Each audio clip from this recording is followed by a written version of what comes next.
আসসালামু আলাইকুম। আমরা মাদারীপুরের শ্রীনদী গ্রামে, তার পাশের স্কুল হলো শ্রীনদী সৈয়দা রোকেয়া শাহজাহান খান বালিকা উচ্চ বিদ্যালয়। সেই স্কুল মাঠ প্রাঙ্গণে আমরা, স্কুলের মাঠের একপাশে একটা কিন্ডারগার্টেন আছে, আর এইখানে গাছের গুড়ি দেখেই বোঝা যাচ্ছে এইখানে অসংখ্য ফার্নিচারের দোকান আছে।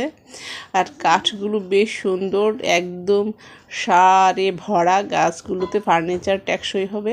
এখানে আমার হাজবেন্ড, আমার সন্তানরা, তারপরে আমার ননাস দাঁড়িয়ে আছে। আমরা এসেছি, এই মাঠের এক পাশ দিয়ে বয়ে গিয়েছে কুমার নদী। কুমার নদীটাকে দেখতে আসছি। সামনে আমার আরেকজন ননাস হাঁটতেছে, আর মাঠে ছেলেরা খেলছে। আমরা কথা বলতে বলতে কুমার নদীর পাশে চলে আসছি। মানুষরা গোসল করতেছে, বিশেষ করে ওরা শ্রমিক হবে, যার জন্য বিকেল গড়িয়ে আসার পরে ওরা গোসল করতেছে। এখনও কুয়াশা কাটে নাই, আর আজকে সূর্যের মুখ দেখি নাই আমরা।